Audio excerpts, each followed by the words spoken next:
Presta mucha atención a lo que Putin va a decir ahora. Una vez más, vengo a dirigirme a los militares de las Fuerzas Armadas de Ucrania. Tomen el poder que está en sus propias manos. Parece que va a ser más fácil negociar con ustedes que con esa banda de adictos y neonazis que se estableció en Kiev. Eso fue en 2022. Era el vocabulario oficial del Kremlin. Eso era lo que pasaban en la televisión rusa todos los días. Para Putin, Zelensky no era un presidente legítimo. Era un enemigo que debía ser destruido, y no tenía ningún problema en decirle eso al mundo. Ahora, pon atención a este segundo clip. 4 años después. Simplemente escuché de nuevo que el lado ucraniano, el señor Zelensky, estaría listo para una reunión personal. ¿Te das cuenta de lo que pasó aquí? Puede parecer un detalle pequeño, solo un simple cambio de palabras. Pero cuando el hombre que pasó años llamando a alguien neonazi drogadicto empieza a llamar a ese mismo hombre señor Zelensky, algo muy grande ha cambiado. Y no fue por casualidad. Putin no comete errores de vocabulario. Cada palabra que él elige está calculada. Si entiendes lo que hay detrás de esas dos palabras, vas a entender algo que Putin está tratando de ocultar desesperadamente. Pero no se trata solo de la guerra. Se trata de algo mucho más humano que eso. Algo que todos ya han visto en alguien o ya han sentido en carne propia. Para entender lo que cambió, necesitamos volver al 9 de mayo de 2026. El Día de la Victoria, la fecha más sagrada del calendario ruso. Cada año desde 1965, Rusia usa este día para mostrarle al mundo su poder militar. Tanques, misiles, cazas, bombarderos. Es el día en que el Kremlin le dice al mundo: somos fuertes, somos temidos, somos invencibles. Pero este año fue diferente. Por primera vez en casi 20 años, el desfile se realizó sin ningún equipo militar. Sin tanques, sin misiles, sin vehículos blindados circulando por la Plaza Roja. La justificación fue vaga. El Kremlin dijo que era por la situación operativa actual. En otras palabras, los tanques están en Ucrania. Y los que no están en Ucrania tienen miedo de aparecer en la Plaza Roja, porque un dron ucraniano podría aparecer antes que ellos. Piénsalo bien. Rusia, uno de los 3 países con mayor gasto militar del planeta, tuvo miedo de exhibir sus propios tanques en su propia capital. El desfile duró 45 minutos. Mucho menos de lo que normalmente tomaría. ¿Y sabes quién estaba presente? Lukashenko, el dictador de Bielorrusia que nunca ha faltado a un desfile. El rey de Malasia, el presidente de Laos. Ahora, compáralo con el desfile del año pasado. Lula estaba ahí. Xi Jinping estaba ahí. Este año China envió a un representante de segundo nivel. Pero hubo algo aún más revelador en ese desfile, algo que nunca había pasado antes en la historia de Rusia. Por primera vez en la historia, soldados norcoreanos marcharon en la Plaza Roja de Moscú. Esos mismos soldados que combatieron en la región de Kursk, en suelo ruso, para ayudar a defender el territorio de Rusia contra Ucrania. El locutor los llamó héroes. Héroes. De un país que apenas tiene comida para alimentar a su propia población. Marchando para celebrar la victoria rusa en la Segunda Guerra Mundial. Y hay otro detalle que casi nadie mencionó. Días antes del desfile, un dron ucraniano había aterrizado a solo 6 kilómetros del Kremlin. Rusia estaba tan preocupada por un posible ataque que desconectó el internet móvil en toda Moscú durante el evento. Y fue exactamente en ese ambiente que Zelensky, el mismo al que Putin llamaba neonazi drogadicto, emitió un decreto formal con las coordenadas exactas de la Plaza Roja, declarando el área temporalmente fuera de los planes de ataque ucranianos. El Kremlin calificó el decreto de broma tonta. Pero el hecho es que el desfile más sagrado de la historia rusa dependió de la buena voluntad del hombre que Putin juraba destruir. Saca tus propias conclusiones. Ahora viene la parte más importante. ¿Qué dijo Putin después del desfile? Después de que las cámaras se apagaron y los soldados regresaron a sus cuarteles, Putin concedió una entrevista. Y fue ahí cuando usó esa expresión, señor Zelensky. Acabo de escuchar nuevamente que el lado ucraniano, el señor Zelensky, está listo para realizar una reunión personal. Pero no fue solo eso, también dijo algo que tomó a mucha gente por sorpresa. Creo que el asunto está llegando a su fin. Y fíjate bien, él no dijo guerra, no dijo operación, dijo asunto, como si fuera una negociación comercial que está a punto de cerrarse. Putin evita la palabra guerra desde hace 4 años, porque admitir que es una guerra sería admitir que él la empezó. Pero la palabra asunto revela algo más grande. Revela a un hombre intentando reducir el tamaño de lo que creó. Minimizar. Preparar el terreno para un final que él no eligió. Y no se detuvo ahí. Putin dijo que estaría dispuesto a reunirse personalmente con Zelensky en un país neutral para firmar un acuerdo de paz. Pero solo después de que todos los detalles estuvieran resueltos. Él concluyó diciendo, ese debe ser el paso final, no el inicio de las negociaciones. Parece fuerte, parece seguro, pero piensa en lo que eso realmente significa. Putin está diciendo que quiere un acuerdo, está abriendo la puerta, está pronunciando la palabra paz él mismo. El mismo Putin que en 2022 dijo que Ucrania simplemente dejaría de existir como país. Piensa bien en ese cambio. En 4 años, el hombre pasó de voy a borrar ese país del mapa a me gustaría reunirme con el señor Zelensky. Entonces, la pregunta que queda es, ¿por qué ahora? ¿Qué pasó que ya no puede ignorar? Y la respuesta, bueno, no está en los discursos, está en los números. En los últimos 28 días, Rusia perdió más de 116 kilómetros cuadrados de territorio que había tomado de Ucrania. Para que se den una idea del tamaño, es como perder una ciudad entera en menos de un mes. Ucrania está avanzando en el sur. La gran ofensiva en Donetsk, esa que Putin prometió que sería el golpe decisivo, está completamente detenida. Y abril trajo algo que no ocurría en Rusia desde 2024. Por primera vez en meses, Rusia perdió más territorio del que conquistó. La verdad es que el mapa está cambiando, solo que en la dirección equivocada para Putin.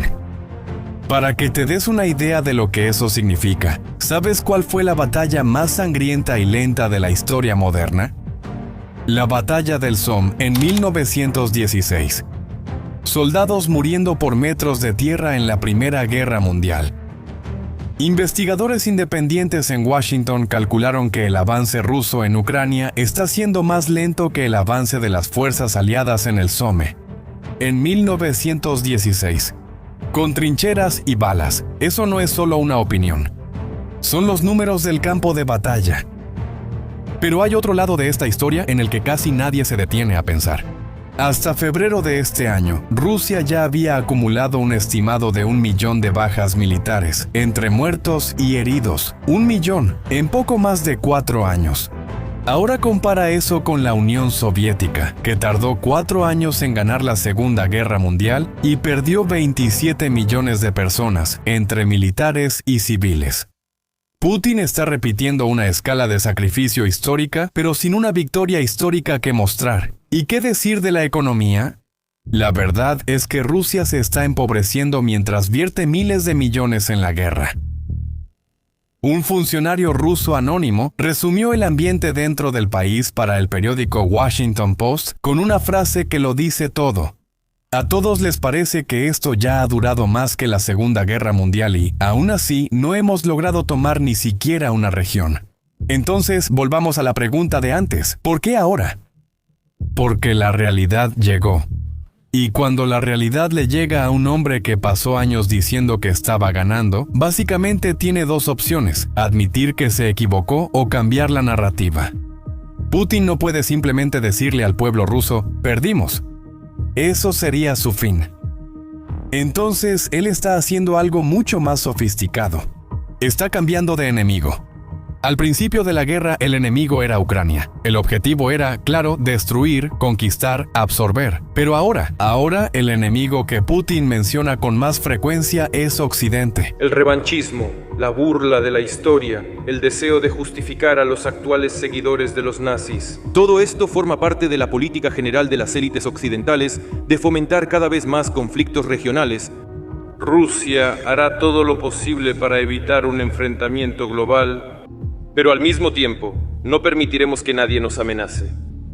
Occidente quisiera olvidar las lecciones de la Segunda Guerra Mundial, pero recordamos que el destino de la humanidad se decidió en las grandiosas batallas de Moscú y Leningrado, Rjev, Stalingrado, Kursk y Yarkov. Ya no se trata de Ucrania. Se trata de sobrevivir a Occidente. Se trata de Rusia como víctima de una conspiración global. La verdad es que ese cambio no es un accidente, es una estrategia. Porque si la guerra ya no se trata de conquistar Ucrania, sino de defender a Rusia de Occidente, entonces cualquier resultado puede ser vendido como una victoria. Él puede decir, resistimos, sobrevivimos. Occidente no logró derribarnos. Putin está construyendo esta salida. Está pavimentando el camino para un acuerdo de paz que pueda presentar al pueblo ruso no como una derrota, sino como una resistencia exitosa. Pero esa estrategia tiene un problema. Y el pueblo ruso está empezando a darse cuenta. Mira, la aprobación de Putin cayó al nivel más bajo desde el inicio de la invasión. Y no estamos hablando de encuestas occidentales, no estamos hablando de encuestas del propio gobierno ruso. En diciembre de 2025, la aprobación estaba en casi 78%. Hoy está en 65%. En un país donde la gente tiene miedo de decir la verdad, una caída de 13 puntos en pocos meses es enorme. Es una catástrofe silenciosa para Putin. Gennady Zyuganov, líder del Partido Comunista Ruso dentro del propio parlamento, dijo en voz alta lo que muchos están pensando en silencio. Si el gobierno no toma medidas urgentes, para el otoño enfrentaremos una repetición de lo que sucedió en 1917.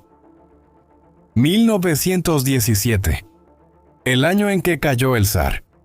El año en que todo cambió en Rusia. Ahora, piénsalo conmigo un segundo. Si Putin realmente quiere la paz, si está llamando a Zelensky, señor Zelensky, y abriendo la puerta a negociaciones, ¿qué esperarías que el Parlamento ruso estuviera aprobando esa misma semana? El mismo día en que el mundo discutía el alto al fuego de 3 días, mediado por Trump. El mismo día en que Putin hablaba de paz, el Parlamento ruso aprobaba una ley que pasó casi desapercibida en las noticias. La ley autoriza a Putin a usar fuerzas militares en el extranjero para proteger a ciudadanos rusos que estén siendo arrestados o juzgados por cortes extranjeras. Piensa bien en lo que eso significa. Cualquier arresto de un ruso en cualquier país del mundo puede ser usado como pretexto para una invasión militar. Ya has escuchado ese argumento antes. Fue exactamente el mismo pretexto que se usó para invadir Ucrania en 2022. Ese cuento de que están protegiendo a los rusos. Y no es coincidencia que esa ley haya surgido ahora.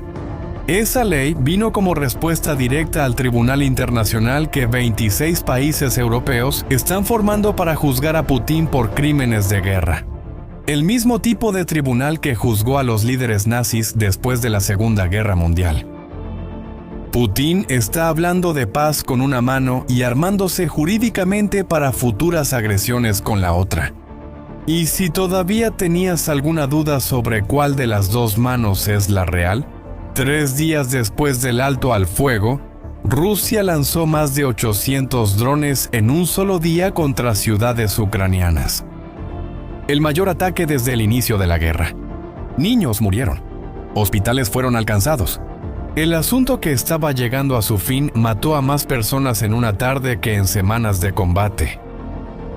Y es aquí donde llegamos a lo que mencioné al principio. Es el lado más humano detrás de todo esto. Mira, la historia de Putin no es solo sobre una guerra perdida.